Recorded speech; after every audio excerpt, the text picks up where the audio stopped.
천박한 게 어디서? 감히 내 아들을 너 엄마? 최도겸의 엄마 고명자가 던진 물이 서윤의 뺨을 차갑게 때렸습니다. 그들은 알았을까요? 지금 찬물을 맞은 건 서윤이지만 앞으로 겨울보다 더 냉혹한 인생을 살아야 하는 건 그들이었다는 것을. 이야기 시작 전 무료인 구독과 좋아요, 알람 설정까지 해주시면 지금 듣고 있는 모든 분들께 영원한 행복이 찾아갈 겁니다. 지금 어디서 듣고 계신가요? 반갑게 인사하고 싶어요. 강남의 한 특급 호텔 프라이빗 다이닝룸. 크리스털 샹들리에가 뿌리는 화려한 빛 아래 상견례로 도연의 가족과 서윤이 마주 앉아 있었습니다. 정서윤은 단정한 화이트 원피스를 입고 등을 곧게 편 채 앉아 있었죠. 맞은편에는 최도겸과 그의 부모가 자리했습니다. 그래서 직장이 정확히 어디라고요? 도겸의 어머니 고명자가 날카로운 눈빛으로 물었습니다. 56세의 그녀는 명품 브랜드 정장을 입고 손목에는 다이아몬드가 박힌 시계가 반짝이고 있었어요. 단위 농협에서 일하고 있습니다. 서윤이 차분하게 대답했습니다. 순간 고명자의 표정이 굳어졌죠. 농협이요? 그게 은행 맞나요? 비아냥거리는 어조였습니다. 도겸의 아버지 최기찬이 아내를 제지하려 했지만 고명자는 멈추지 않았어요. 정규직이에요? 계약직이에요? 계약직입니다. 서윤의 대답에 고명자가 코웃음을 쳤습니다. 계약직? 우리 도겸이가 계약직이랑 결혼한다고요?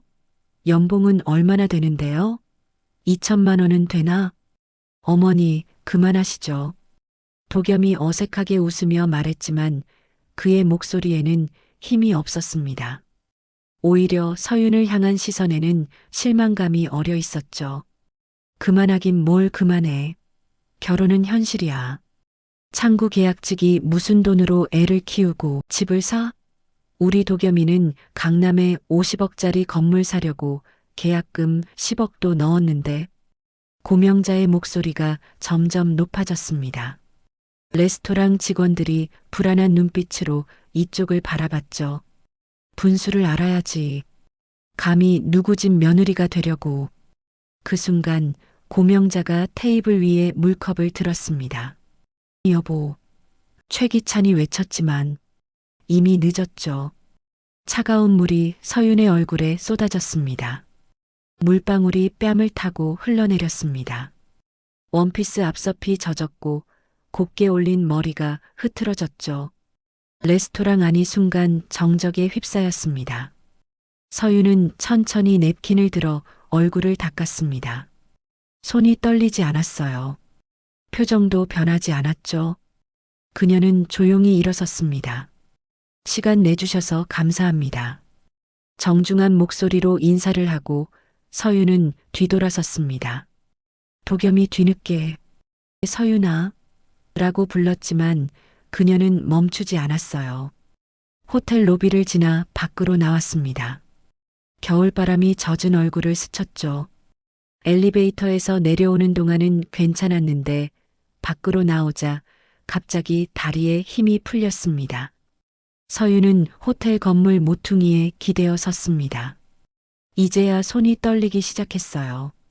차가운 물의 감촉이 아직도 얼굴에 남아 있었죠. 핸드폰이 울렸습니다. 도겸이었어요. 서윤은 전화를 받지 않고 화면만 바라봤습니다. 12번째 전화가 왔을 때 그녀는 문자 한 통을 보냈죠. 괜찮아요. 우리 이제 정리해요. 그리고 전원을 껐습니다. 택시를 타고 집으로 돌아가는 길 서윤은 창밖을 바라봤습니다. 화려한 강남의 불빛들이 스쳐 지나갔죠.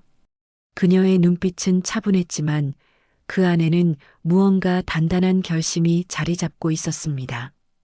원룸에 도착한 서윤은 젖은 옷을 벗고 샤워를 했습니다. 뜨거운 물이 온몸을 적셨어요. 거울에 비친 자신의 모습을 바라봤죠. 29살 정서윤. 단위 농협 계약직. 하지만 그게 전부는 아니었습니다.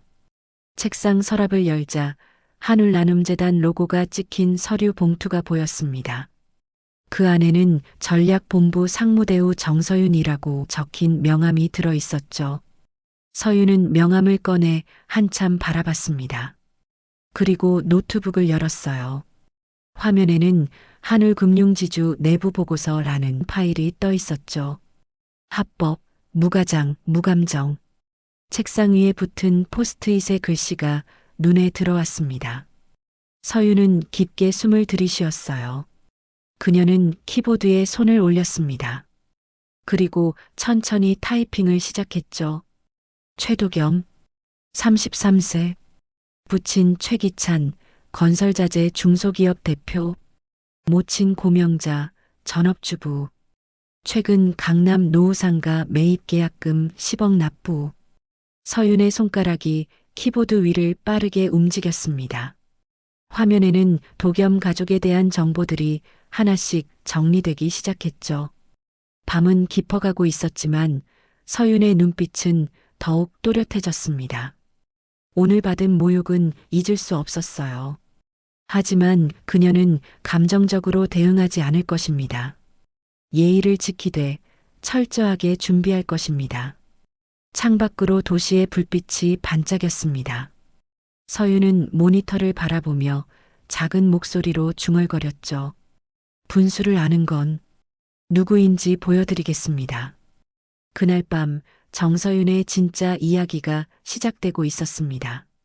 3개월 전 가을이 막 시작되던 9월의 어느 날이었습니다. 서윤은 단위 농협지점에서 평소처럼 창구 업무를 보고 있었죠.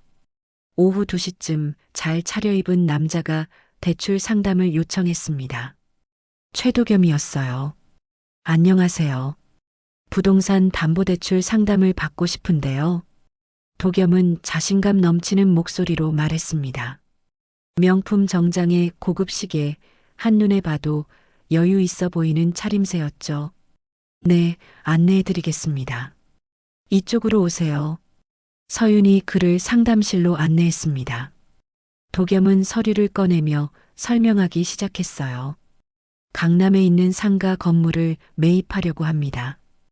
투자 가치가 높은 물건이라 빨리 진행하고 싶어요. 서윤은 기본적인 상담을 진행했습니다. 하지만 도겸은 구체적인 내용보다는 다른 것에 더 관심이 있는 듯 했죠. 죄송한데, 혹시 몇 시에 퇴근하시나요? 갑작스러운 질문에 서윤이 눈을 깜빡였습니다. 왜 그걸 여쭤보시는지. 사실 대출 상담은 핑계였어요. 2, 3주 전부터 당신을 봐왔거든요. 매일 아침 일찍 출근하시는 모습, 성실하게 일하시는 모습이 인상적이었습니다. 도겸의 고백은 솔직했고 무례하지 않았어요. 서윤은 당황했지만 불쾌하지는 않았죠. 그렇게 시작된 만남은 빠르게 발전했습니다. 도겸은 매일 퇴근 시간에 맞춰 지점 앞에서 기다렸고 주말마다 근사한 레스토랑으로 그녀를 초대했죠. 서윤 씨는 정말 특별해요. 요즘 여자들처럼 허영심도 없고 성실하고. 도겸은 자주 이런 말을 했습니다. 그는 자신의 삶에 대해서도 조금씩 이야기했어요. 저는 부동산 투자를 주로 해요. 이번에 큰 건을 하나 진행 중인데 잘 되면 정말 대박일 거예요. 어떤 건인데요? 강남 역삼동에 있는 건물이에요. 리모델링해서 임대 수익을 올릴 계획입니다. 매매가가 좀 나가긴 하는데 50억 정도예요. 서윤은 놀란 표정을 지었습니다. 도겸은 그런 그녀의 반응을 즐기는 듯했죠. 계약금으로 10억을 넣었어요. 잔금은 대출이랑 좀 섞어서 해결하려고요. 10월이 되자 도겸은 가족 이야기를 꺼내기 시작했습니다. 우리 아버지는 사업을 하세요. 건설 쪽이요.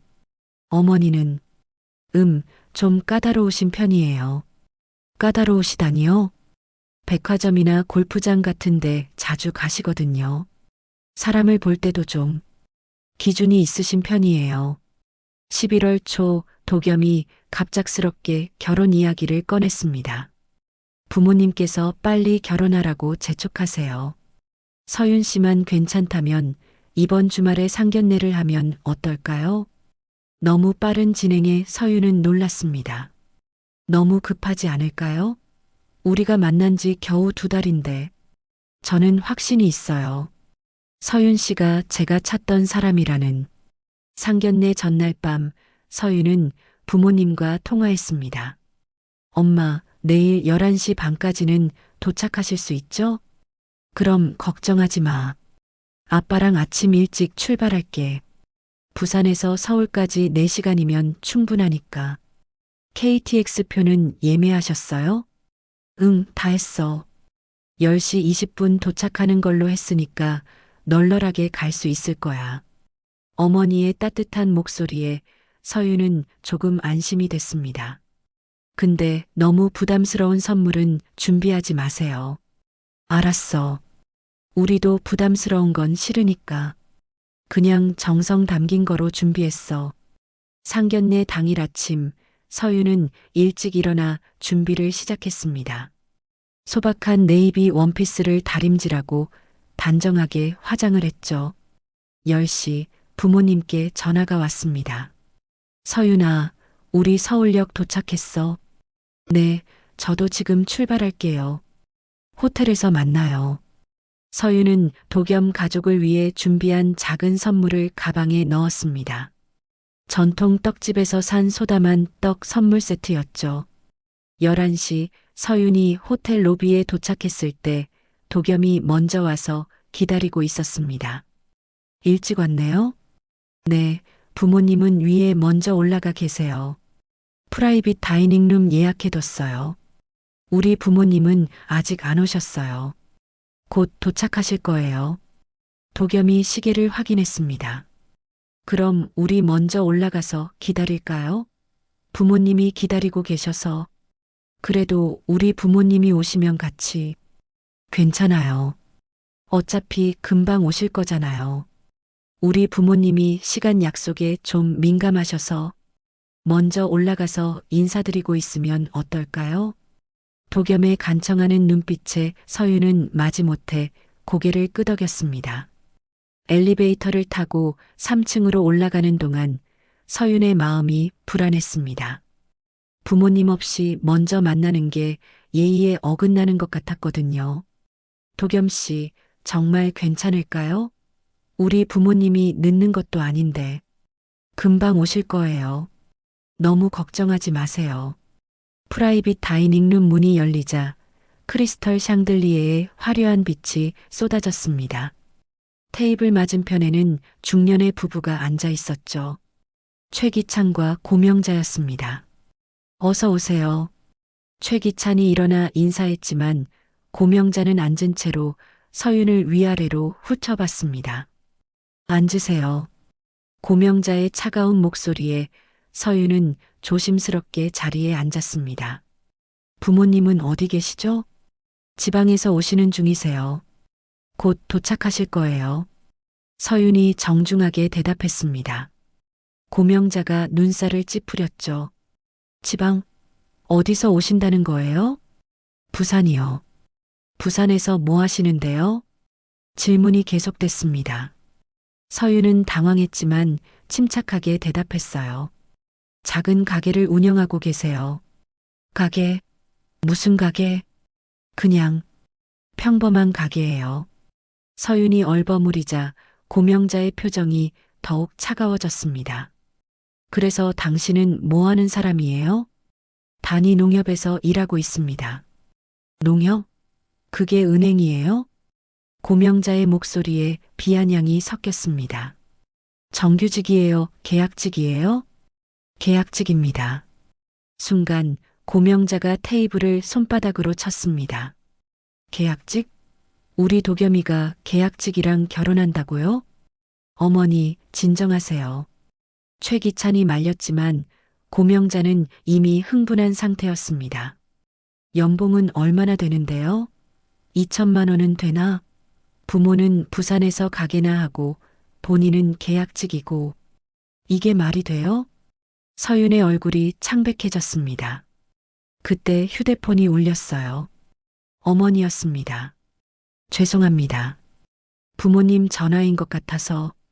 서윤이 전화를 받으려 하자 고명자가 물컵을 들었습니다. 분수를 알아야지.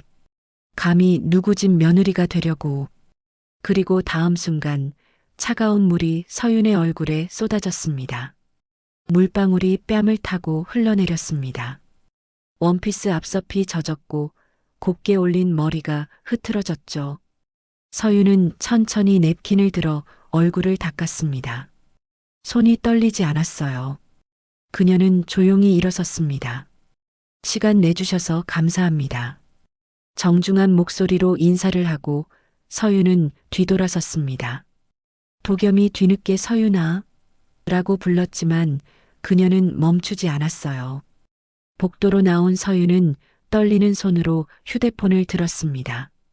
어머니의 부재중 전화가 3통이나 와 있었죠. 다시 전화가 왔습니다.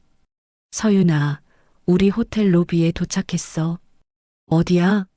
엄마, 저 먼저 나갈게요. 집에서 봐요. 무슨 소리야? 상견례는? 죄송해요. 나중에 설명할게요. 서윤은 전화를 끊고 계단으로 내려갔습니다. 엘리베이터에서 부모님과 마주칠까봐 두려웠거든요. 호텔을 빠져나온 서윤은 건물 모퉁이에 기대어 섰습니다. 이제야 눈물이 났어요. 모욕감과 분노가 뒤섞여 가슴이 떨렸죠. 휴대폰이 계속 울렸습니다. 부모님 도겸. 하지만 서윤은 받지 않았어요. 대신 문자를 한 통 보냈습니다. 도겸에게요. 괜찮습니다. 저는 정리하겠습니다. 그리고 전원을 껐습니다. 서윤은 젖은 원피스를 입은 채로 거리를 걸었습니다. 사람들이 이상한 눈빛으로 쳐다봤지만 신경 쓰지 않았어요. 분수를 알아야 한다고요? 고명자의 말이 계속 머릿속에 맴돌았습니다. 좋아요. 제대로 보여드리겠습니다. 분수가 뭔지. 그날 오후 서윤은 집에 돌아와 노트북을 열었습니다. 그리고 검색을 시작했죠. 최도겸, 최기찬, 고명자. 하나씩 차근차근 그들에 대해 알아갈 시간이었습니다. 집에 돌아온 서윤은 젖은 원피스를 벗어던지고 뜨거운 물로 샤워를 했습니다. 물줄기가 얼굴을 때렸지만 고명자가 끼얹은 차가운 물의 감촉은 여전히 생생했죠. 샤워를 마치고 나오니 휴대폰에 부재중 전화가 23통, 문자가 30통 넘게 와 있었습니다. 부모님과 도겸이었어요. 어머니의 문자를 먼저 열었습니다. 서윤아, 무슨 일이야? 호텔 로비에서 1시간 넘게 기다렸어. 도대체 무슨 일이 있었던 거니? 서윤은 한참을 망설이다 전화를 걸었습니다. 엄마, 서윤아, 대체 무슨 일이야? 상견례는 어떻게 된 거고? 죄송해요. 제가 실수를 했어요. 거짓말이었지만 진실을 말할 수 없었습니다. 부산에서 올라오신 부모님께 그런 모욕적인 일을 어떻게 설명한단 말인가요?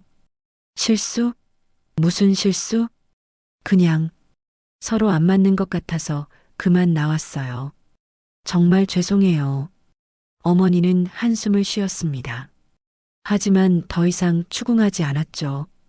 평소와 달리 서윤의 목소리가 떨리고 있다는 걸 느꼈기 때문입니다. 알았어. 내가 결정한 거라면. 우리는 서울역에서 바로 내려갈게. 네, 정말 죄송해요. 통화를 끝낸 서윤은 한참 동안 휴대폰을 내려다봤습니다. 그리고 연락처에서 아빠를 찾았죠. 한울금융지주 회장 정수현. 하지만 전화하지 않았습니다. 3년 전 스스로 독립하겠다고 선언하고 나온 이후로 아버지께 먼저 연락한 적이 없었으니까요. 도겸의 문자를 확인했습니다. 서윤아, 정말 미안해. 우리 어머니가 너무 심하셨어. 내가 사과할게. 만나서 이야기하자. 제발 연락 좀 해줘. 내가 다 해결할게. 서윤은 차가운 표정으로 문자를 읽었습니다. 다음 날 오후 서윤은 도겸을 만나기로 했습니다. 강남의 한 카페였어요. 서윤아, 정말 미안해. 도겸이 먼저 사과했습니다. 하지만 그의 표정에는 미안함보다 난감함이 더 많았죠. 어머니가 좀 과하신 면이 있어. 하지만 원래 그런 분이 아니야. 그래요? 솔직히 말하면 내가 너에 대해 제대로 설명을 못했어. 창구 계약직이라고만 했더니 도겸이 말을 흐렸습니다. 서윤은 작게 웃었어요. 그래서 계약직은 안 된다는 거죠? 아니, 그게 솔직하게 말해요. 도겸 씨도 부담스러웠죠? 창구 계약직 여자친구를 부모님께 소개하는 게. 도겸이 잠시 침묵했다가 입을 열었습니다. 서윤아, 현실적으로 생각해봐. 우리 집안이랑 너무 차이가 나잖아. 차이요? 내가 50억짜리 건물을 사는데 넌 연봉 2천만 원도 안 되잖아. 이게 맞는 것 같아? 알았어요. 여기서 정리하죠. 그래, 그게 서로한테 좋을 것 같다. 도겸이 너무 쉽게 동의하자 서윤은 오히려 허탈했습니다. 카페를 나오면서 도겸이 마지막으로 말했어요. 너도 분수에 맞는 사람 만나. 계약직이면 계약직끼리. 서윤은 아무 대답 없이 돌아섰습니다. 집에 돌아온 서윤은 책상 앞에 앉았습니다. 노트를 펴고 펜을 들었죠. 할 것 하지 말 것. 두 개의 칸을 나누고 적기 시작했습니다. 하지 말 것 불법 행위, 사적 정보 유출, 감정적 폭로, 아버지 권력 이용, 할 것 공개 자료 조사, 합법적 절차 이용, 사실 기반 대응. 서윤은 노트북을 열고 검색을 시작했습니다. 최기찬 성진건설자재. 재무제표를 확인하니 외상 매출금 비율이 70%를 넘었고 주거래 은행 운전자금 대출 만기가 석 달 후였습니다. 역삼동 상가 건물 현황. 부동산 사이트에서 확인하니 임차인 절반이 계약 만료를 앞두고 있었고 건물 노후화로 대규모 수리가 필요한 상태였죠. 서윤은 꼼꼼하게 메모했습니다. 그리고 휴대폰을 들었어요. 망설임 끝에 한 번호를 눌렀습니다. 문성진 실장님? 저 정서윤입니다. 아, 서윤 아가씨. 오랜만입니다. 무슨 일이신가요? 문성진은 한울금융지주 비서실장이었습니다. 서윤이 어릴 때부터 알던 사람이었죠. 실장님, 제가 부탁드릴 게 있는데요. 말씀하세요. 개인적인 부탁인데 어떤 회사와 부동산에 대해 합법적인 조사를 하고 싶어요. 공개된 자료만으로요. 문성진이 잠시 침묵했습니다. 회장님께는, 아버지께는 비밀로 해주세요. 제 개인적인 일이에요. 알겠습니다. 어떤 건인지 자료를 보내주시면 검토해 보겠습니다. 통화를 끝낸 서윤은 창밖을 바라봤습니다. 아버지 도움 없이 내 힘으로. 그녀는 다시 노트북 앞에 앉았습니다. 최기찬의 회사, 도겸의 부동산 투자, 고명자의 소비 패턴. 하나하나 정리하기 시작했죠. 밤 10시 휴대폰이 울렸습니다. 아버지였어요. 서윤아. 아빠. 문 실장한테 들었다. 서윤이 놀랐습니다. 비밀로 해달라고 했는데 상견례 날 뭔가 있었구나. 정수연의 목소리는 담담했습니다. 괜찮아요. 제가 알아서 할게요. 내가 원한다면 간섭하지 않겠다. 하지만 선은 지켜라. 네, 알고 있어요. 그리고 서윤아. 네. 언제든 돌아와도 된다. 내 자리는 항상 비어 있으니까. 전화를 끄는 서윤은 눈을 감았습니다. 아버지는 모든 걸 알고 있을 것입니다. 한울금융지주의 정보력이라면 오늘 있었던 일도 이미 파악했겠죠. 정정당당하게 내 방식으로. 그녀는 다시 자료 조사에 몰두했습니다. 새벽 2시 서윤은 완성된 보고서를 보며 미소를 지었습니다. 최도겸 가족의 약점이 하나둘 드러나기 시작했으니까요. 분수를 지키라고요? 좋아요. 제가 진짜 분수가 뭔지 보여드릴게요. 하지만 서윤은 서두르지 않았습니다.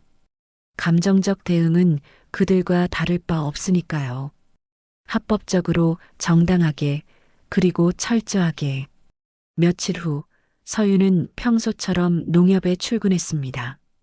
동료들은 그녀가 무슨 일을 겪었는지 전혀 몰랐죠. 정 선생, 오늘 컨디션 좋아 보이네? 네, 잘 쉬었어요. 서윤은 미소를 지으며 창구 업무를 시작했습니다. 점심시간 문성진에게서 메시지가 왔습니다. 요청하신 자료 검토 완료. 몇 가지 흥미로운 점을 발견했습니다. 특히 그 부동산 거는 리스크가 상당하네요. 서윤은 조용히 휴대폰을 넣었습니다. 이제 시작이야. 그녀의 복수는 이제 막 첫 발을 뗀 것이었습니다. 도겸과 헤어진 지 일주일이 지났습니다.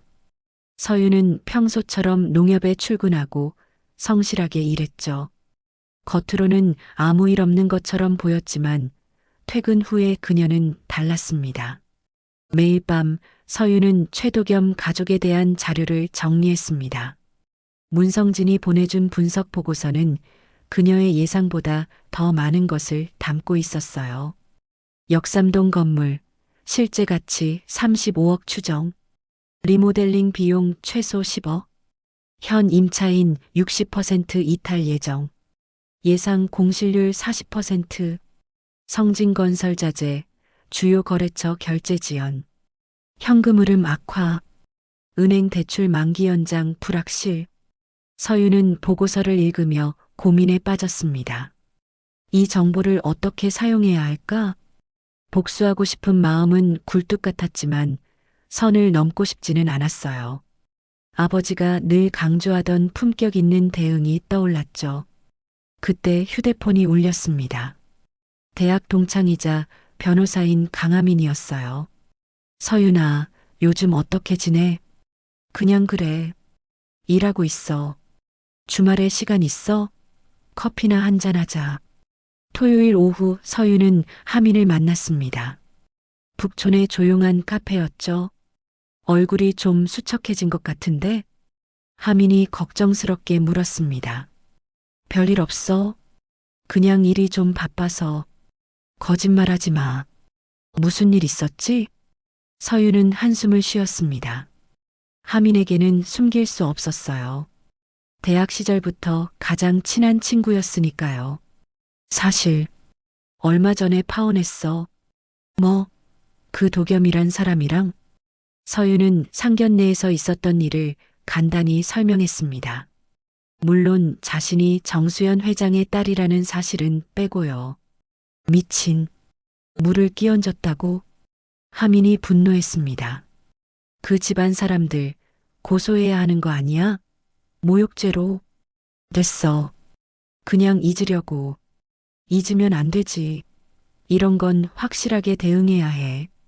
서윤은 고개를 저었습니다. 감정적으로 대응하고 싶지 않아. 그럼 어떻게 할 건데? 모르겠어. 그냥 가만히 있어야 하나? 하민이 서윤의 손을 잡았습니다. 서윤아, 예의 바른 것과 당하고만 있는 건 달라. 정당한 방법으로 대응하는 것도 필요해. 정당한 방법이라. 법적으로, 합법적으로 할 수 있는 일이 많아. 하민의 말에 서윤은 깊은 생각에 빠졌습니다. 집으로 돌아온 서윤은 한참을 망설이다가 아버지에게 전화를 걸었습니다. 아빠, 서윤아, 무슨 일이니?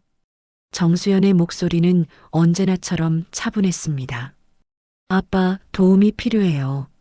순간 침묵이 흘렀습니다. 서윤이 먼저 도움을 요청한 것은 독립 후 처음이었으니까요. 무슨 일이 있었니? 서윤은 상견례에서 있었던 일을 모두 털어놨습니다. 물을 맞은 것, 도겸의 모욕적인 말들, 그리고 지금까지 조사한 내용들까지. 그런 일이 있었구나. 정수연의 목소리가 차가워졌습니다. 아빠, 저 혼자서는 한계가 있어요. 하지만 불법적인 건 하고 싶지 않아요. 당연하지. 우리는 그들과 달라야 하니까. 도와주실 수 있어요? 문 실장을 내게 붙여주겠다. 이제부터는 적극적으로 도와줄 거야. 고마워요, 아빠. 서윤아, 하나만 명심해라. 품격을 잃지 마라. 그게 우리와 그들의 차이니까. 전화를 끊은 직후 문성진에게서 연락이 왔습니다. 서윤 아가씨, 회장님께 지시받았습니다. 이제부터 제가 적극적으로 도와드리겠습니다. 감사합니다, 실장님. 우선 최도겸 씨의 부동산 건부터 처리하죠. 시중은행 여신심사팀에 정식으로 리스크 평가 자료를 제출하겠습니다. 그게 가능한가요? 한울금융이 컨소시엄 참여 은행이라 충분히 가능합니다. 정당한 리스크 제기죠. 서윤은 안도의 한숨을 쉬었습니다. 그리고 최기찬 대표의 회사 건도 있습니다. 주거래 은행에서 만기 연장 심사를 앞두고 있는데 재무 상태를 정확히 평가하도록 요청할 수 있습니다. 불법은 아니죠? 전혀요. 금융기관의 정당한 리스크 관리입니다. 월요일 아침 문성진이 서윤을 찾아왔습니다. 농협 근처 카페에서 만났죠. 서윤 아가씨, 계획을 세웠습니다. 문성진은 서류를 펼쳤습니다. 첫째, 최도겸의 대출을 막습니다. DSR 초과와 사업성 부족을 근거로요. 둘째, 최기찬 대표 회사의 신용 재평가를 진행합니다. 외상 매출금 회수 가능성과 담보 가치를 재검토하죠. 셋째, 고명자 씨의 과소비 패턴을 신용평가에 반영합니다. 가계 부채 리스크로요.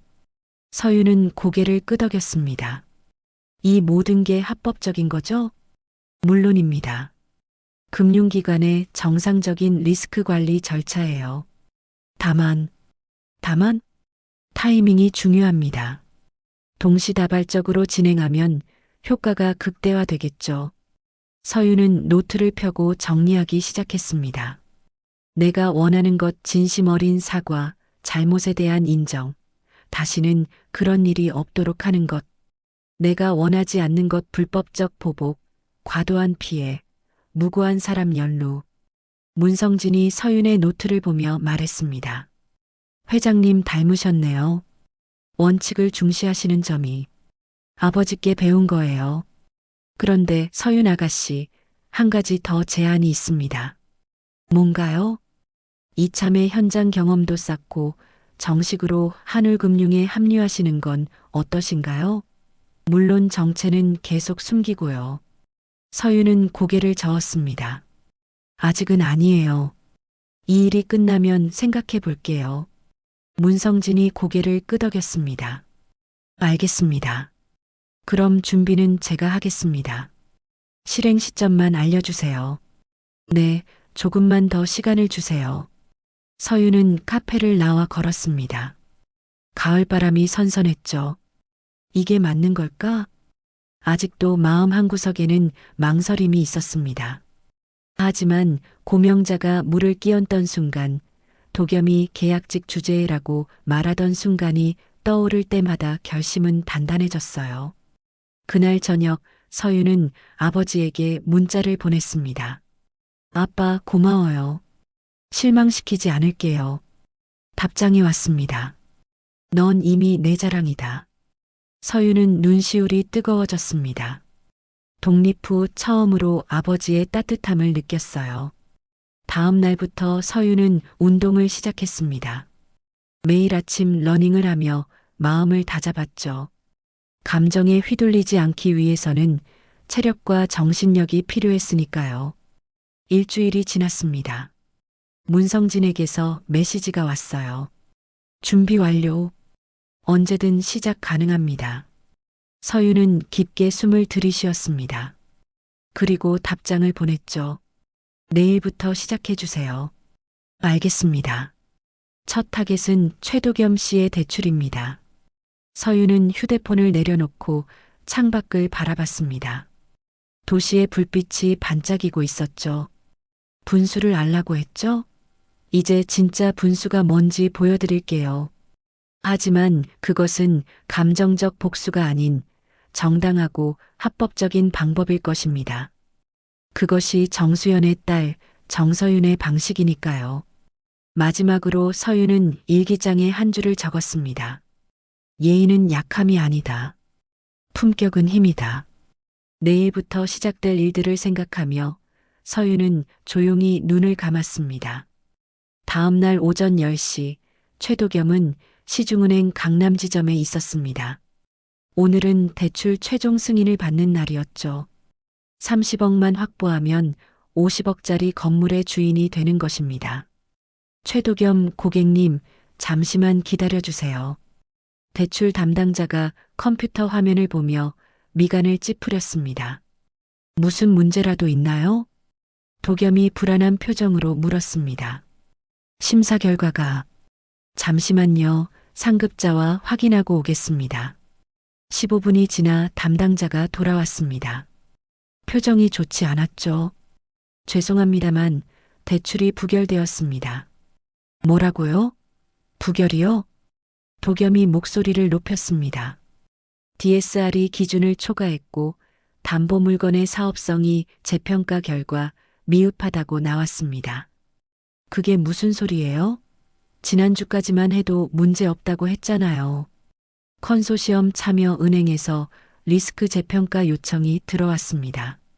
건물의 실제 가치가 35억 수준이고 현 임차인의 60%가 재계약 의사가 없다는 자료가 제출됐어요.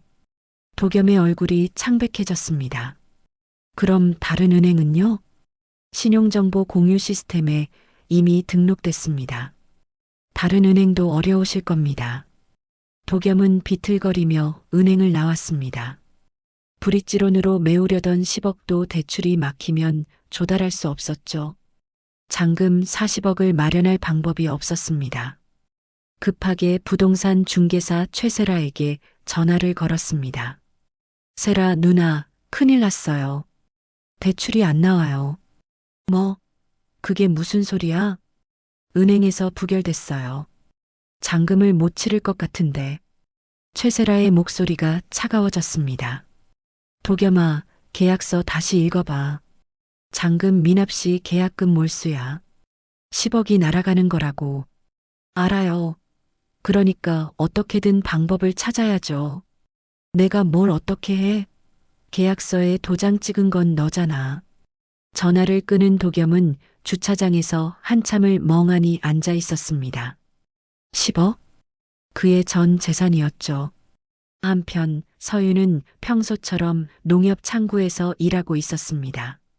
점심시간 문성진에게서 메시지가 왔어요. 1단계 완료. 최도겸 씨 대출 부결. 서윤은 표정 변화 없이 휴대폰을 넣었습니다. 오후 3시 문성진이 한울금융 본사에서 박태곤 여신심사팀장과 통화하고 있었습니다. 박 팀장님, 최기찬 대표 회사 건도 검토 부탁드립니다. 네, 실장님. 외상 매출금 비중이 70%가 넘네요. 위험합니다. 주거래 은행에도 정보 공유해 주세요. 만기 연장 심사에 참고하라고요. 알겠습니다. 문성진은 전화를 끊고 서윤에게 메시지를 보냈습니다. 2단계도 진행 중입니다. 서윤은 퇴근 후 집으로 돌아왔습니다. 노트북을 열어 최도겸의 SNS를 확인했죠. 평소 자랑 글로 가득했던 그의 계정이 며칠째 조용했습니다. 이제 시작이야. 서윤은 다음 계획을 검토했습니다. 감정에 휘둘리지 않고 차분하게 진행해야 했죠. 다음 날 도겸은 아버지 최기찬의 사무실을 찾았습니다. 아버지, 도와주세요. 무슨 일이야? 대출이 안 나와서 잔금을 못 치를 것 같아요. 최기찬의 얼굴이 굳어졌습니다. 뭐, 너 계약금 얼마 넣었다고 했지? 10억이요. 이 미친놈, 10억을 날린다고? 최기찬이 소리를 질렀습니다. 우리 회사 돈 빼서 도와줄 수 있잖아요. 무슨 소리야? 우리도 은행 만기 연장 심사 중이야. 함부로 돈을 뺄 수 있는 상황이 아니라고. 그때 비서가 급하게 들어왔습니다. 대표님, 은행에서 연락 왔습니다. 추가 서류를 요청하는데 외상 매출금 회수 계획서랑 담보 재평가 자료를 제출하래요. 최기찬의 안색이 더욱 어두워졌습니다. 갑자기 왜? 금융당국 지침이 강화됐다고 합니다. 저녁 최가 집안은 초상집 분위기였습니다. 고명자가 히스테리를 부렸죠. 10억을 날린다고? 그게 말이 돼? 어머니, 아직 방법이 있을 거예요. 무슨 방법? 내가 그 계약직년이랑 사귀고 다닐 때부터 알아봤어. 재수가 없더라니. 도겸은 아무 말도 할 수 없었습니다. 그날 밤 도겸은 서윤에게 전화를 걸었습니다. 한참 신호음이 울린 후 연결됐죠. 서윤아, 나야. 무슨 일이에요? 서윤의 목소리는 차분했습니다. 혹시 내가 뭔가 한 거 아니야? 무슨 말씀이세요? 대출이 갑자기 막혔어. 이상하잖아. 서윤이 작게 웃었습니다. 제가 계약직인데 은행 대출을 어떻게 막아요? 과대평가하시네요. 그래. 그렇겠지. 도겸은 전화를 끊었습니다. 하지만 불안감은 사라지지 않았죠. 며칠 후 최기찬의 회사에 또 다른 악재가 터졌습니다. 주요 거래처 두 곳에서 갑자기 계약 해지를 통보한 것입니다. 이유가 뭐야? 최기찬이 거래처 대표에게 직접 전화했습니다. 죄송합니다. 최 대표님. 저희도 어쩔 수 없는 상황이라. 아니, 10년 넘게 거래했는데 갑자기 본사 방침이 바뀌었습니다. 신용도가 낮은 업체와는 거래하지 말라고. 최기찬은 전화를 끊고 주저앉았습니다. 매출의 30%를 차지하는 거래처들이었죠. 한편 서윤은 문성진과 통화하고 있었습니다. 실장님, 너무 빠르게 진행되는 것 같은데요. 걱정 마세요. 모두 정당한 기업 리스크 관리입니다. 거래처들도 자체 판단으로 결정한 거예요. 네, 알겠습니다. 서윤은 전화를 끊고 창밖을 바라봤습니다. 이제 고명자 씨 차례군요. 다음 날 고명자는 백화점 VIP 라운지에서 충격적인 통보를 받았습니다. 고객님, 죄송하지만 VIP 등급이 조정되었습니다. 뭐라고요? 내가 1년에 얼마를 쓰는데? 최근 신용카드 연체 기록이 확인되었고 가게 신용평가가 하락했습니다. 고명자의 얼굴이 빨개졌습니다. 옆 테이블의 지인들이 수군거리는 소리가 들렸죠. 집으로 돌아온 고명자는 도겸에게 화풀이를 했습니다. 다 너 때문이야. 그 천한년이랑 사귀고 다니더니 집안이 망하잖아. 도겸은 고개를 숙였습니다.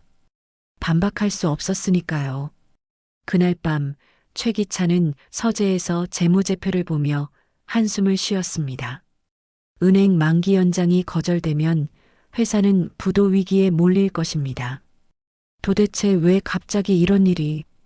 일주일 후 서윤은 지역 새마을 금고에서 금융교육 봉사를 하고 있었습니다.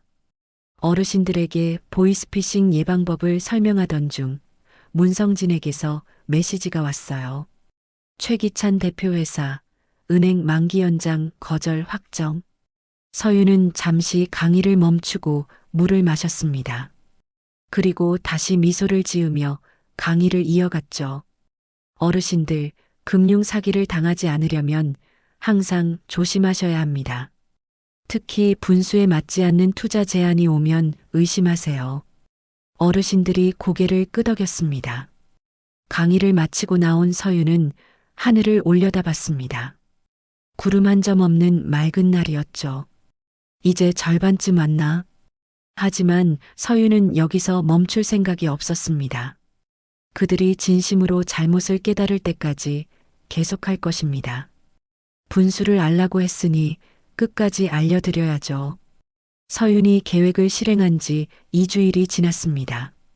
그녀는 여전히 농협에서 성실하게 일하며 평범한 일상을 유지했죠. 하지만 퇴근 후의 삶은 더욱 충실해졌습니다. 매주 화요일 저녁 서윤은 새마을금고 커뮤니티홀에서 무료 금융 강의를 시작했습니다. 오늘도 30여 명의 어르신들이 모여 있었죠. 오늘은 대출 사기 예방법에 대해 말씀드리겠습니다. 서윤이 프레젠테이션을 시작했습니다. 특히 고수익 보장, 원금 보장 같은 달콤한 말에 속지 마세요. 그리고 가장 중요한 건 본인의 상환 능력을 넘는 대출은 절대 받지 마시는 겁니다. 한 할머니가 손을 들었습니다. 선생님, 우리 손자가 사업한다고 보증을 서달라는데 절대 안 됩니다. 가족이라도 보증은 서면 안 돼요. 정 도와주고 싶으시면 여유 자금 범위 내에서만 도와주세요.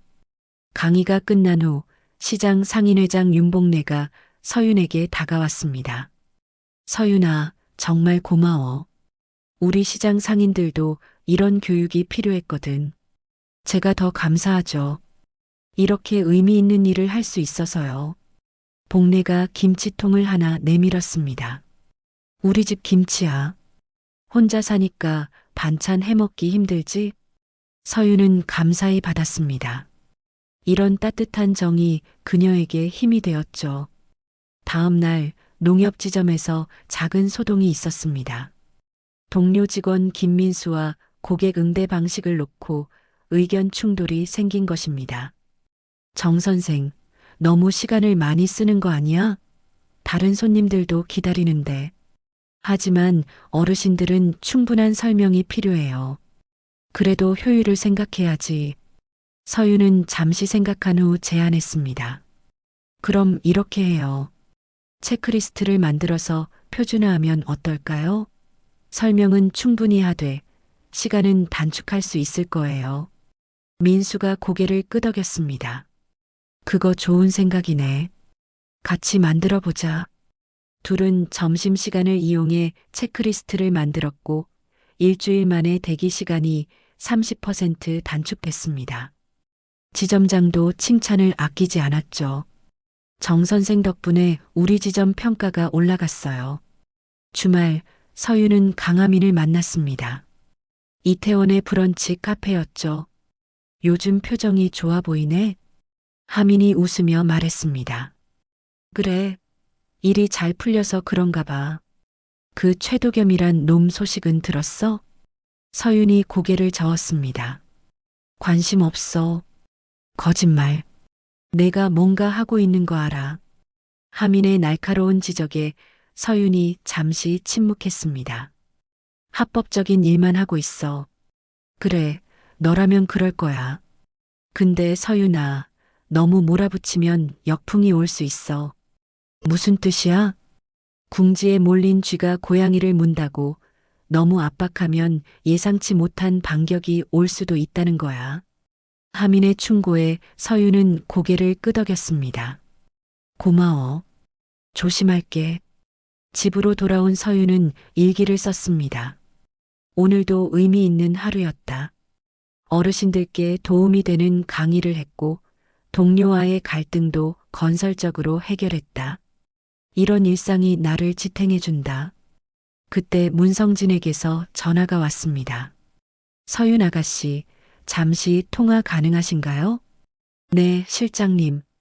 최도겸 씨가 움직이기 시작했습니다. 사채업자를 만나고 있어요. 서윤의 표정이 굳어졌습니다. 사채요? 네, 아마 계약금을 지키려고 발악하는 것 같습니다. 위험한 선택이네요. 그쪽에서 어떤 행동을 할지 모르니 조심하세요. 전화를 끊은 서윤은 불안감을 느꼈습니다. 하민의 말대로 궁지에 몰린 그들이 무슨 짓을 할지 알 수 없었으니까요. 다음 날 서윤은 아버지에게 전화했습니다. 아빠, 저 서윤이에요. 그래, 잘 지내니? 네, 근데 조금 걱정되는 게 있어서요. 정수연은 딸의 목소리에서 불안을 감지했습니다. 무슨 일이니? 그 사람들이 사채를 쓰기 시작했대요. 그래, 상황이 그 정도까지 갔구나. 제가 너무 몰아붙인 건 아닐까요? 정수연이 잠시 침묵했다가 말했습니다. 서윤아, 내가 한 일은 정당했어. 그들이 스스로 선택한 결과야. 하지만, 다만, 이제부터는 더 조심해야 해. 절박한 사람은 예측할 수 없으니까. 네, 알겠습니다. 필요하면 경호원을 붙여줄까?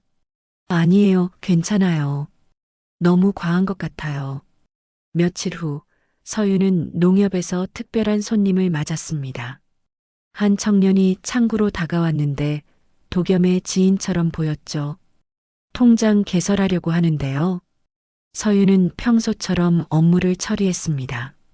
하지만 그 청년은 계속 서윤을 관찰하는 듯 했어요. 퇴근 후 서윤은 누군가 자신을 따라오는 것을 느꼈습니다. 하지만 당황하지 않고 곧장 경찰서로 향했죠. 경찰서 앞에 도착하자 따라오던 사람은 사라졌습니다. 그날 밤 서윤은 문성진에게 연락했습니다. 실장님, 누군가 저를 감시하는 것 같아요. 알겠습니다. 바로 확인해 보겠습니다. 다음 날 문성진이 보고했습니다. 최도겸 씨가 사설 탐정을 고용했더군요. 서윤 아가씨의 약점을 찾으려는 것 같습니다. 그렇군요. 걱정 마세요. 우리도 대응하겠습니다. 서윤은 고개를 끄덕였습니다. 하지만 마음 한구석이 불편했죠. 그날 저녁 서윤은 새마을 금고에서 강의를 마치고 나왔습니다. 복례가 기다리고 있었어요. 서윤아, 요즘 누가 내 주변을 어슬렁거린다며? 어떻게 아세요? 시장 상인들이 다 봤어. 우리가 지켜줄 테니 걱정 마. 서윤은 감동받았습니다. 자신을 지켜주는 사람들이 있다는 게 든든했죠. 감사해요, 회장님. 뭘, 우리가 더 고맙지. 내가 얼마나 좋은 일을 하는데. 집으로 돌아가는 길, 서윤은 생각했습니다. 나는 혼자가 아니야. 나를 지지해주는 사람들이 있어. 그리고 일기장에 적었습니다. 복수는 나를 망가뜨리는 것이 아니라 정의를 실현하는 것이어야 한다. 그리고 그 과정에서 더 나은 사람이 되어야 한다. 다음 날 아침 서윤은 평소보다 일찍 일어나 러닝을 했습니다.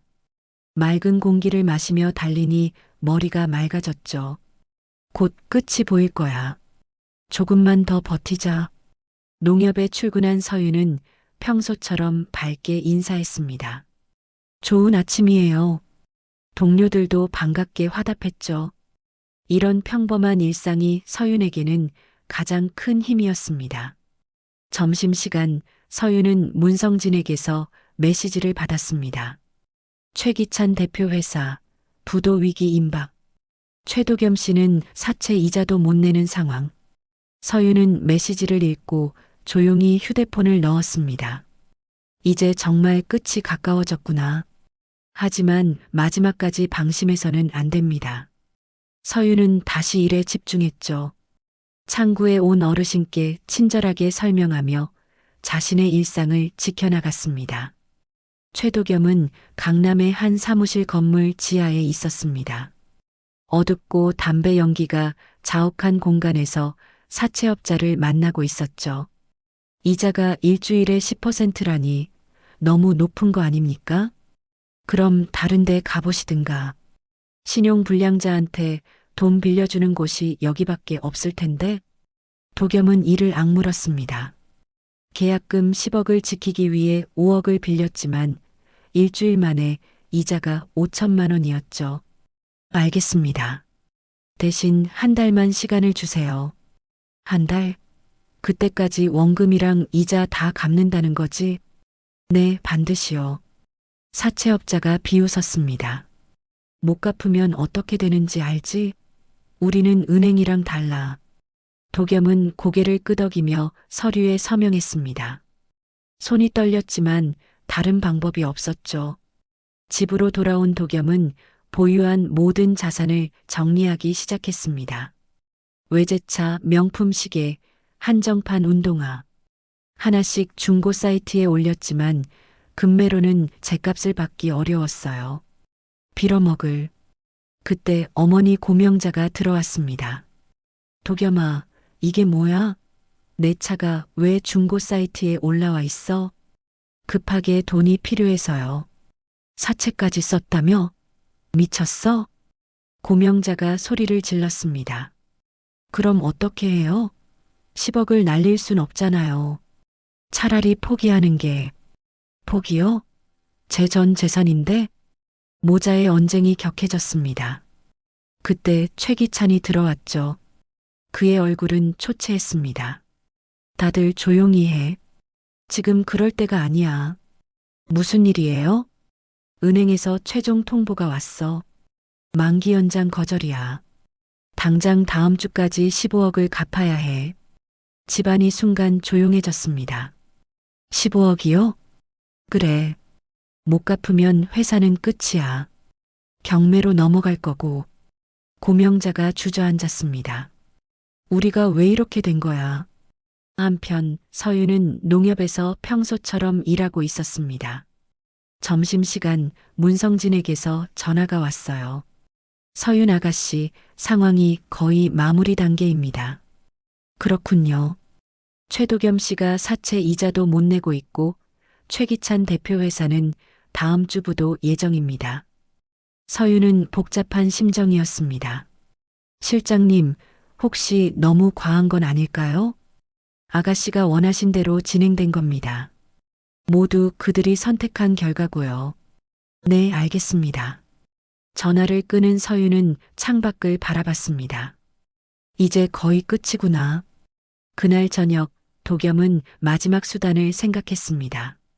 건물주에게 직접 찾아가 사정하기로 한 것이죠. 사장님, 일주일만 더 시간을 주시면 안 될까요? 최 사장, 이미 충분히 기다렸어. 계약서대로 할 수밖에. 제발요, 10억이 걸린 문제예요. 그건 자네 사정이고, 난 다른 매수자도 기다리고 있어. 건물주는 단호했습니다.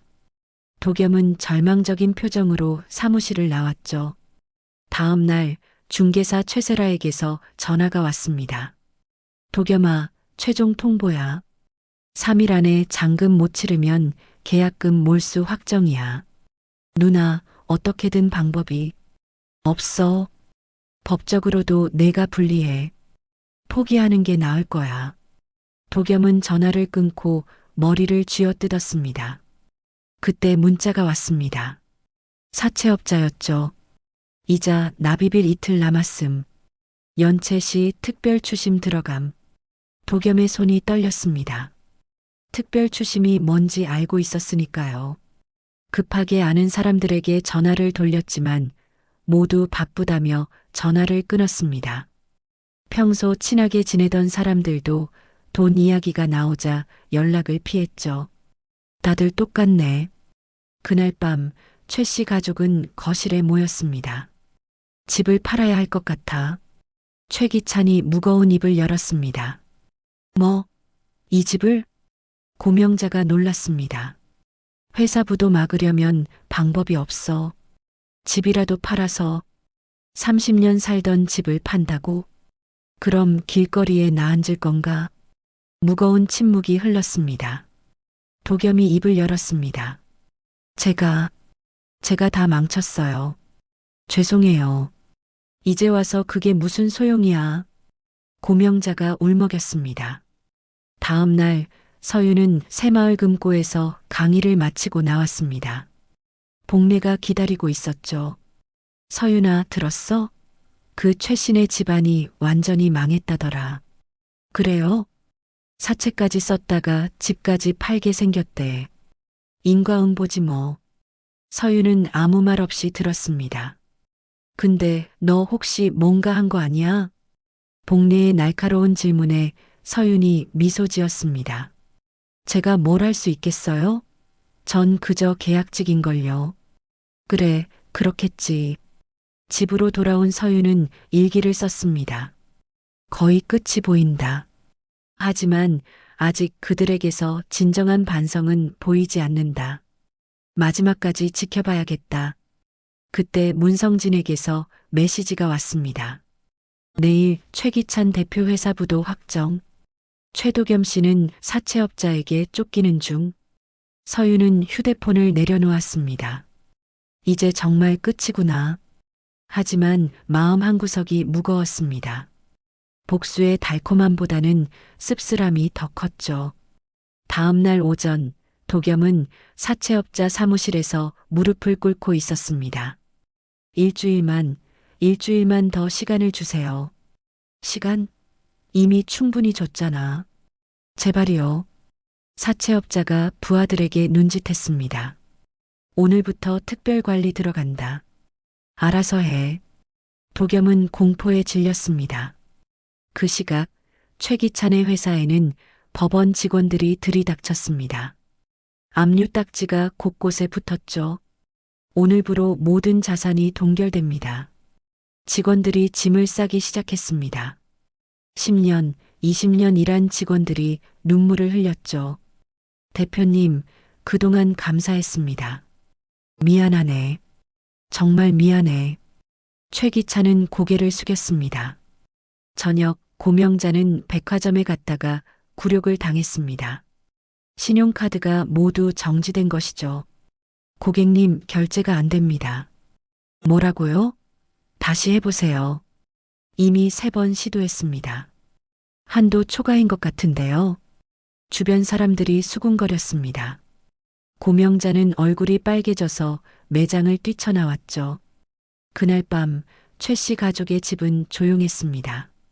저녁도 제대로 먹지 못한 채 각자 방에 틀어박혀 있었죠. 서윤은 창밖의 야경을 보며 생각했습니다. 이제 그들도 충분히 대가를 치렀을까? 하지만 아직 한 가지가 남아 있었습니다. 진심 어린 사과와 반성. 그것 없이는 진정한 끝이 아니었죠. 최도겸은 새벽 3시에 집을 나섰습니다. 사채업자들이 집까지 찾아올까봐 두려웠죠. 휴대폰은 꺼놓은 지 이틀째였습니다. 하루에도 수십 통씩 걸려오는 독촉 전화를 더는 받을 수 없었으니까요. 편의점에서 컵라면으로 끼니를 때우던 도겸은 문득 서윤이 떠올랐습니다. 그때 왜 그랬을까? 상견례에서 어머니가 물을 끼얹던 순간 자신은 왜 아무것도 하지 않았을까요? 계약직 주제라고 말했던 자신이 한심하게 느껴졌습니다. 한편 고명자는 아침 일찍 단위 농협을 찾았습니다. 번호표를 뽑고 서윤의 창구 앞에 앉았죠. 어떻게 오셨어요? 서윤이 담담하게 물었습니다. 대출 상담하러 왔어요. 고명자의 목소리에는 여전히 거만함이 남아 있었습니다.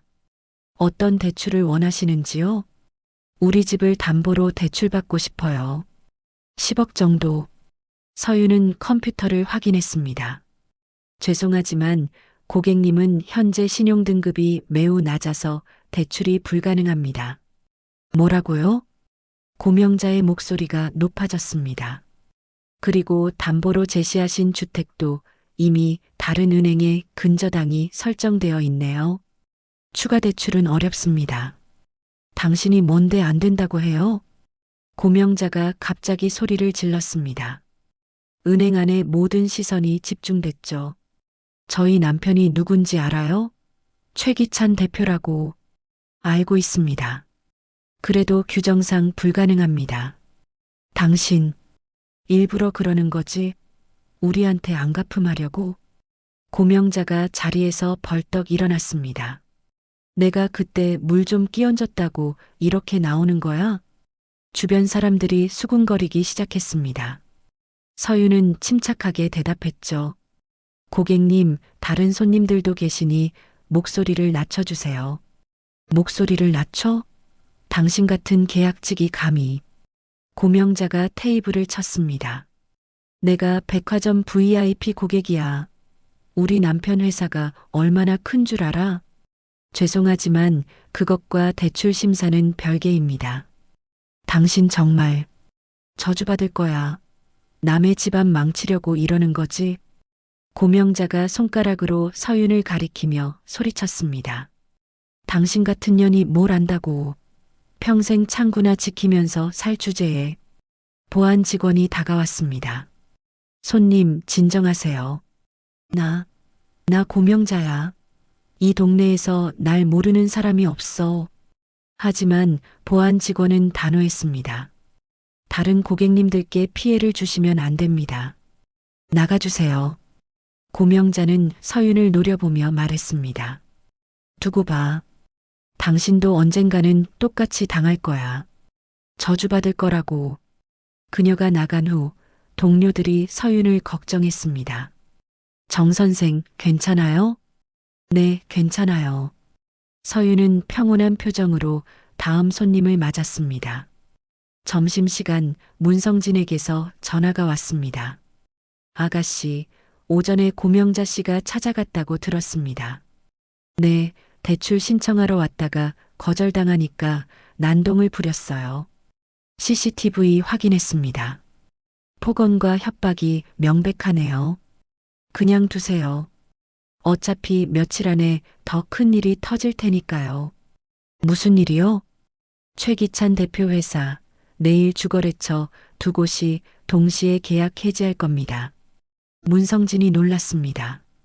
어떻게 아셨죠? 제가 좀 알아봤어요. 정당한 경로로요.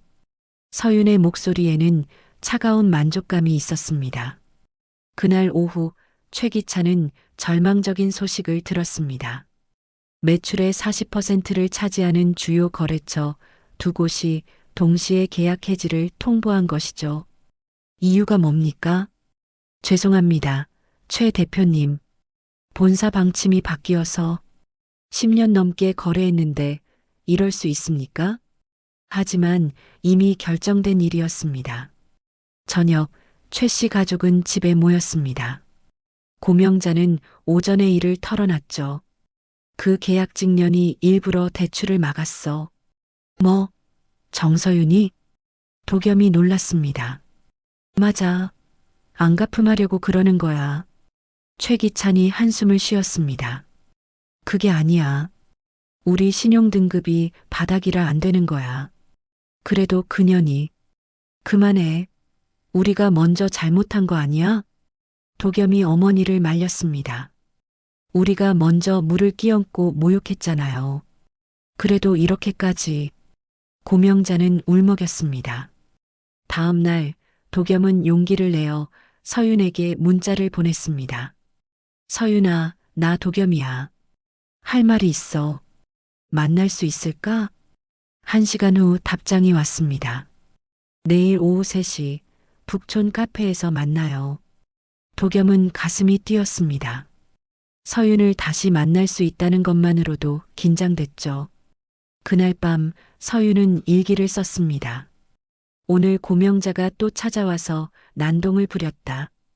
저주까지 퍼부었다. 정말 끝까지 반성이 없는 사람이다.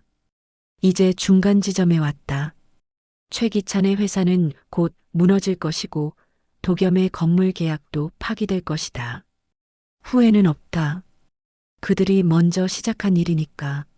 내일 도겸을 만난다. 무슨 말을 하려는지 궁금하다. 아마 사과하려는 것 같은데 너무 늦었다. 서윤은 창밖을 바라봤습니다. 도시의 불빛이 차갑게 빛나고 있었죠. 이제 절반이 지났다. 조금만 더 기다리면 그들은 완전히 무너질 것이다. 하지만 서윤은 몰랐습니다. 내일 도겸과의 만남이 예상과 다른 방향으로 흘러갈 거라는 것을요. 다음 날 오후 3시 서윤은 약속한 카페에 먼저 도착해 있었습니다. 도겸이 들어왔을 때 그는 많이 수척해진 모습이었죠. 서윤아, 앉으세요. 도겸은 조심스럽게 자리에 앉았습니다. 미안해. 정말 미안해. 뭐가요? 모든 게 다. 엄마가 물 끼얹은 것도, 내가 계약직 주제라고 한 말도. 서윤은 차를 마시며 담담하게 들었습니다. 그래서요? 우리 집이 망하고 있어. 회사도 거래처가 다 끊기고 은행 대출도 막히고. 도겸이 고개를 숙였습니다. 이 모든 게 우연은 아니지? 서윤이 작게 웃었습니다. 왜 그렇게 생각하세요? 타이밍이 너무 절묘해. 우리가 헤어진 직후부터 모든 게 무너지기 시작했어. 우연일 수도 있죠. 도겸이 서윤을 바라봤습니다. 서윤아, 내가 누구야? 무슨 말이에요? 평범한 계약직이 이런 일을 할 수 있을 리 없어. 서윤은 잠시 침묵했다가 입을 열었습니다. 이제 알 때가 됐네요. 그녀는 가방에서 명함을 꺼냈습니다. 한울금융지주 전략본부 상무대우 정서윤. 도겸의 눈이 커졌습니다. 한울금융지주? 네, 제가 누군지 곧 알게 될 거예요. 도겸이 떠난 후 서윤은 문성진에게 전화했습니다. 실장님, 이제 시작해도 될 것 같아요. 알겠습니다. 그날 저녁 도겸은 집에 돌아와 미친 듯이 검색을 시작했습니다. 한울금융지주 정서윤을 입력하자 충격적인 기사들이 쏟아졌죠. 한울금융지주 정수연 회장 딸 현장 경험 위에 3년간 신분 숨기고 근무. 정서윤, 한울그룹 후계자 수업 중. 도겸의 손이 떨렸습니다. 더 검색하자 오래된 사진들이 나왔어요. 정수연 회장과 어린 서윤이 함께 찍은 사진, 한울나눔재단 행사 사진들. 이럴 수가. 도겸은 급하게 부모님 방으로 뛰어갔습니다. 엄마, 아빠, 큰일 났어요. 무슨 일이니? 정서윤이 한울금융지주 회장 딸이었어요. 고명자와 최기찬의 얼굴이 하얗게 질렸습니다. 뭐라고? 도겸이 휴대폰 화면을 보여줬습니다. 우리가 한울금융지주 회장 딸한테 물을 끼얹은 거예요. 고명자가 다리에 힘이 풀려 주저앉았습니다. 세상에. 그래서 우리가. 최기찬도 충격을 받았습니다. 한울금융이 우리나라 금융의 30%를 좌지우지하는데, 그리고 오늘 아침에 내가 그 애한테 저주를 퍼부었어. 고명자가 울기 시작했습니다. 다음 날 아침 최기찬의 회사에 최후 통첩이 날아왔습니다. 주거래 은행에서 대출금 전액 상환 요구가 온 것이죠. 3일 안에 15억 전액 상환하지 않으면 법적 조치를 취하겠습니다. 최기찬은 손에서 서류를 떨어뜨렸습니다. 3일? 그게 가능한 일이야? 같은 시각 도겸에게도 연락이 왔습니다. 건물주로부터였죠. 최 사장, 오늘까지 잔금 못 치르면 계약금 10억 몰수야. 더 이상 기다릴 수 없어. 도겸은 망연자실했습니다. 그날 오후 고명자는 무작정 한울타워로 향했습니다. 로비에서 막막하게 서 있는데 엘리베이터에서 서윤이 내렸죠. 깔끔한 정장 차림의 서윤은 이제 완전히 다른 사람 같았습니다. 정서윤 씨. 서윤이 고명자를 봤습니다. 어떻게 오셨어요? 죄송합니다. 정말 죄송해요. 고명자가 로비 한복판에서 무릎을 꿇었습니다. 사람들의 시선이 집중됐죠. 일어나세요. 아니에요. 이렇게라도 빌어야.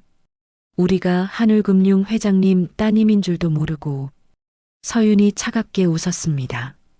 그래서요? 제가 회장 딸이 아니었다면 괜찮았다는 건가요? 아니, 그게. 일어나세요. 여기서 이러시면 경비 부를 겁니다. 고명자가 비틀거리며 일어났습니다. 제발, 한 번만 용서해 주세요. 우리가 정말 잘못했어요. 어제는 저한테 저주받을 거라고 하지 않으셨나요? 고명자의 얼굴이 빨개졌습니다. 그때는 제가 미쳤었어요. 정말 죄송해요. 고명자가 갑자기 서윤의 발 앞에 엎드렸습니다. 제발 살려주세요. 우리 집이 완전히 망했어요.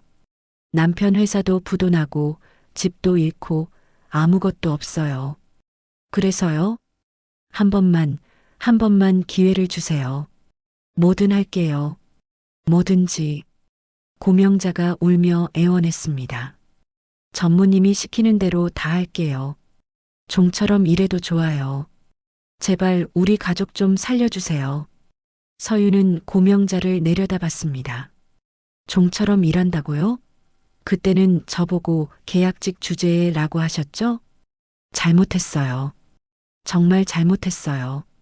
분수를 알라고 하셨죠? 이제 분수를 아시겠어요? 고명자가 바닥에 이마를 대고 울었습니다. 네. 이제 알겠어요. 제가 얼마나 오만했는지. 제발 용서해 주세요. 용서요? 이미 늦었어요. 서윤이 돌아서려 하자 고명자가 서윤의 발목을 잡았습니다. 제발, 죽겠어요. 정말 죽을 것 같아요. 보안 직원들이 다가왔습니다. 손님, 일어나세요. 고명자를 끌어내는 동안에도 그녀는 계속 울부짖었습니다. 정서윤, 제발, 한 번만 용서해줘. 살려줘. 서윤은 뒤도 돌아보지 않고 엘리베이터로 향했습니다. 그날 저녁 최 씨 가족은 고시원 공동 주방에 모였습니다. 이제 다 끝났어. 최기찬이 힘없이 말했습니다. 회사도 집도 모든 걸 잃었어. 고명자가 울먹였습니다. 내가 오늘 하늘타워에서 무릎 꿇고 빌었는데 소용없었어. 당연하지. 우리가 그렇게 모욕했는데. 도겸이 한숨을 쉬었습니다. 이제 어떻게 살아야 할까?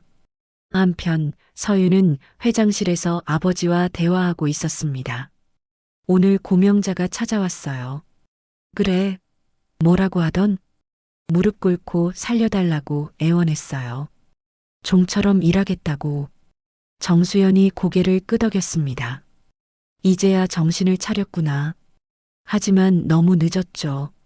어제까지도 저한테 저주를 퍼부었는걸요. 후회는 없니? 서윤이 단호하게 대답했습니다. 전혀요. 오히려 통쾌해요. 그래, 내가 만족한다면 됐다. 서윤은 창밖을 바라봤습니다. 이제 거의 끝이에요. 조금만 더 지켜보고 완전히 마무리할게요. 그날 밤 문성진에게서 보고가 왔습니다. 최기찬 대표 회사 직원들 모두 하늘그룹 계열사에 채용 완료됐습니다. 잘 됐네요. 죄 없는 사람들이니까요. 최 씨 가족은 어떻게 하실 건가요? 서윤이 차갑게 웃었습니다. 그들은 스스로 선택한 길을 가는 거예요. 저는 그저 정당한 대가를 받는 것뿐이고요. 고명자가 하늘타워에서 쫓겨난 지 한 달이 지났습니다. 최 씨 가족은 결국 집을 팔았죠. 경매로 넘어가기 전에 금매로 처분한 것입니다. 19억에 팔렸어. 최기찬이 지친 목소리로 말했습니다. 시세보다 16억이나 싸게 판 거야. 그래도 빚은 다 갚을 수 있어? 고명자가 물었습니다. 은행 대출 15억, 사채 5억에 이자까지. 오히려 5천만 원이 모자라. 도겸이 계산기를 두드렸습니다. 5천만 원을 어디서 구해야 하나? 가족들은 고시원 좁은 방에서 머리를 맞대고 고민했습니다. 일단 사채업자한테는 다 갚아야 해. 안 그러면 최기찬이 한숨을 쉬었습니다. 그럼 은행 대출을 조금 늦추고. 안 돼. 이미 법적 조치 들어간다고 했잖아. 고명자가 남은 명품 가방과 시계를 모두 팔았지만 그래도 3천만 원이 부족했습니다. 이제 정말 길이 없네. 그때 도겸이 말했습니다. 서민금융대출이라는 게 있대요. 하늘금융에서 운영하는. 하늘금융? 고명자가 움찔했습니다. 그래도 다른 방법이 없잖아요. 며칠 후 최기찬은 서민금융지원센터를 찾았습니다. 긴급 생계자금 대출을 알아보려고 왔습니다. 직원이 설명했습니다. 최대 3천만 원까지 가능하고 연 2%입니다. 단 상환 능력을 증명하셔야 해요. 일을 구하고 있습니다. 뭐든 할 생각입니다. 최기찬이 간절하게 말했습니다. 그럼 창업 자금 대출은 어떠세요? 희망 새출발 대출이라고 최대 5천만 원까지 지원됩니다. 5천만 원이요? 네, 대신 6개월간 창업 교육을 이수하고 1년간 경영 컨설팅을 받으셔야 해요. 최 기차는 고개를 숙였습니다. 그거라도 감사합니다. 신청하겠습니다. 서류를 작성하던 중 직원이 물었습니다. 성함이 최기찬. 혹시 성진건설자재 대표셨나요? 네, 맞습니다. 직원이 컴퓨터를 확인했습니다. 아, 특별심사 대상이시네요. 잠시만 기다려주세요. 10분 후 직원이 돌아왔습니다. 승인되셨습니다. 5천만 원 전액 가능합니다. 최기찬은 눈물이 났습니다. 정말 감사합니다. 한편 서윤은 사무실에서 문성진의 보고를 받고 있었습니다. 최기찬 씨가 서민 대출을 신청했습니다. 빚이 5천만 원 남았다고 하네요. 그래요? 승인해 주세요. 정말요? 네, 이제 바닥까지 떨어졌으니 다시 일어설 기회는 줘야죠. 대신 조건대로 교육은 철저히 받게 하세요. 알겠습니다. 대출금으로 남은 빚을 모두 청산한 최 씨 가족. 이제 정말 빈손이 됐습니다. 이제 뭘 해야 할까? 고명자가 물었습니다. 세탁소를 해보자. 창업 교육에서 배운 대로 최기찬이 말했습니다. 세탁소? 그래. 기술 배우면 할 수 있어. 우리 셋이 힘을 합치면 3개월의 교육 기간 동안 최 씨 가족은 정말 열심히 배웠습니다. 최기찬은 세탁 기술을, 고명자는 고객 응대를, 도겸은 경영 관리를 익혔죠. 드디어 작은 세탁소를 열었습니다. 새 출발 세탁소라는 간판을 달았죠. 보증금 500만 원, 월세 100만 원의 정말 작은 가게였습니다. 자, 이제 시작이야. 최기찬이 가족들을 바라봤습니다. 아빠는 세탁을, 엄마는 카운터를, 도겸이는 배달을 맡자. 네, 도겸이 대답했습니다. 중고 오토바이를 60만 원에 샀죠. 첫 손님이 들어왔습니다. 어서 오세요. 고명자가 밝게 인사했습니다. 정장 세탁 맡기려고요. 네, 이틀 후에 찾으시면 됩니다. 고명자는 정성껏 옷을 받아 태그를 달았습니다. 도겸은 오토바이를 타고 배달을 다녔습니다. 안녕하세요. 새 출발 세탁소입니다. 하루 종일 돌아다녀도 배달은 몇 건 되지 않았습니다. 어느 날 도겸은 익숙한 아파트에 배달을 갔습니다. 문을 연 사람은 예전 거래처 사장이었어요. 최도겸 씨? 아, 안녕하세요. 도겸이 어색하게 인사했습니다. 세탁소 일을 하시는군요. 네, 가족이 함께 운영하고 있습니다. 거래처 사장이 놀란 표정을 지었지만 도겸은 당당했습니다. 힘들지 않으세요? 힘들지만 정직하게 사니까 마음은 편해요. 저녁 가게 문을 닫고 가족들이 모였습니다. 오늘 매출이 8만 원이야. 고명자가 장부를 정리하며 말했습니다. 적지만 우리가 정직하게 번 돈이야. 최기찬이 고개를 끄덕였습니다. 월세 내려면 한참 멀었지만 그래도 시작이 반이지. 도겸이 말했습니다. 내일은 전단지를 더 돌릴게요. 분명 나아질 거예요. 고명자가 신문을 보다가 말했습니다. 여기 기사 났네. 한울금융 정서윤 전무가 서민 금융 지원 사업을 확대한다고. 가족들이 조용해졌습니다. 우리가 받은 대출도. 도겸이 중얼거렸습니다. 그 사람이 만든 프로그램이겠지. 최기찬이 한숨을 쉬었습니다. 우리를 망하게 한 사람이 동시에 다시 일어설 기회를 준 거네. 아이러니하지? 고명자가 쓴웃음을 지었습니다. 하지만 감사해야 해. 이 기회마저 없었다면 우리는 정말 끝이었을 거야. 가족들이 고개를 끄덕였습니다. 그날 밤 도겸은 일기를 썼습니다. 오늘 배달 8건, 매출 8만 원. 한 달 전만 해도 10억을 날렸는데 이제는 8만 원에 감사하고 있다. 우리 가족은 빚 5천만 원으로 시작했지만 이제는 그 빚도 대출로 전환했다. 매달 100만 원씩 갚아야 한다. 힘들지만 불가능하지는 않다. 서윤에게 미안하고 감사하다. 우리를 벌한 것도 그녀고 기회를 준 것도 그녀다. 언젠가 이 세탁소가 성공하면 제일 먼저 그녀에게 감사 인사를 하고 싶다. 비록 받아주지 않겠지만 한편 서윤은 사무실에서 야근을 하고 있었습니다. 최 씨 가족 세탁소 이번 달 매출이 200만 원이네요. 문성진이 보고했습니다. 월세랑 생활비 빼면 빠듯하겠네요. 그래도 열심히 하고 있다니 다행이에요. 서윤이 서류를 넘기며 말했습니다.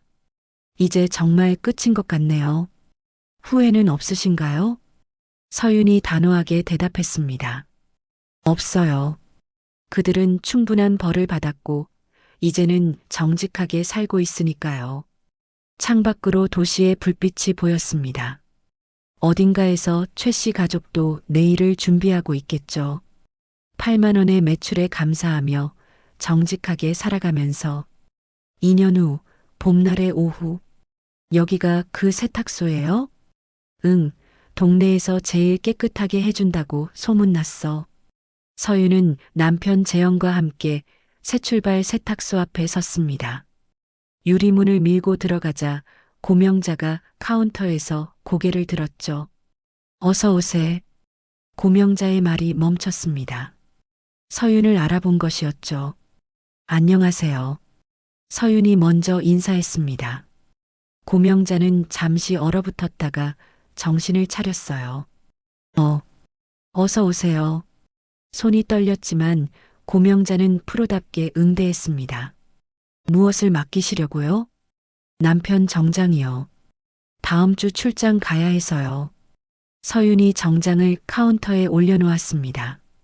안쪽에서 세탁 작업을 하던 최기찬이 나왔고 배달을 다녀온 도겸도 들어왔습니다. 모두 서윤을 보고 멈춰섰죠. 전무님. 도겸이 놀란 목소리로 말했습니다. 이제는 그냥 손님이에요. 서윤이 담담하게 말했습니다. 고명자가 정장을 받으며 조심스럽게 물었습니다. 특별히 신경 써드릴까요? 아니요. 평소처럼 해주세요. 모든 손님에게 하시는 것처럼. 최기찬이 앞으로 나왔습니다. 정 전무님 그동안 정말 감사했습니다. 뭐가요? 서민 금융 대출 프로그램이요. 덕분에 다시 시작할 수 있었습니다.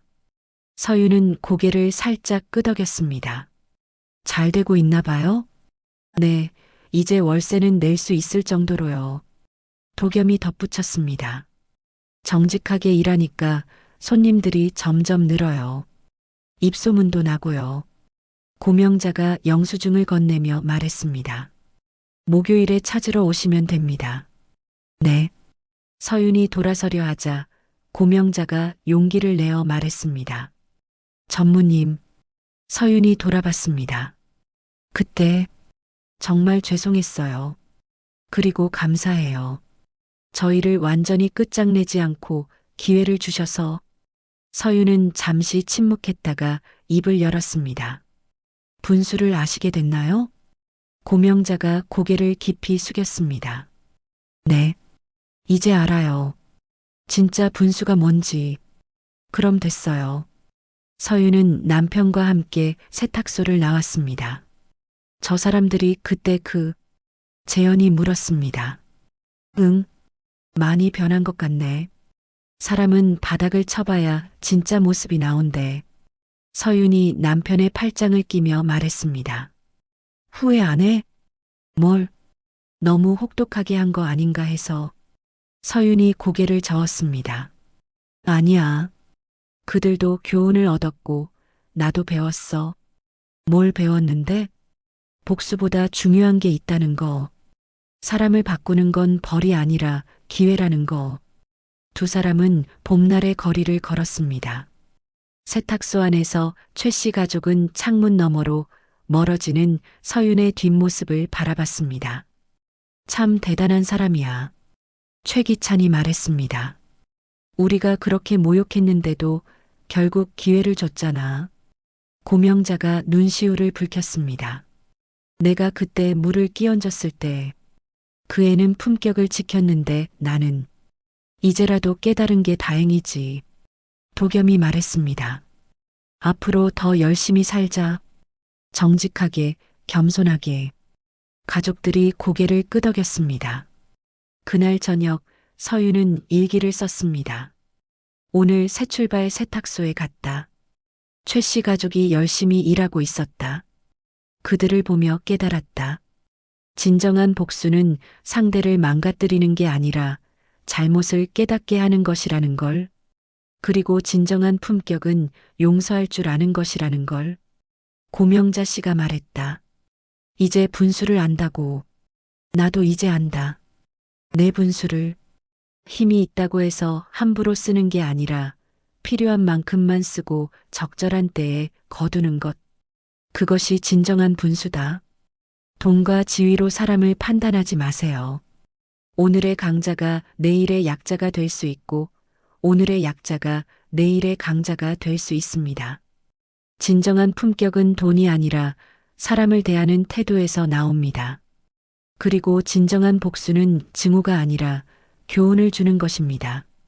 무엇보다 중요한 건 우리 모두는 실수를 통해 배우고 성장할 수 있다는 것.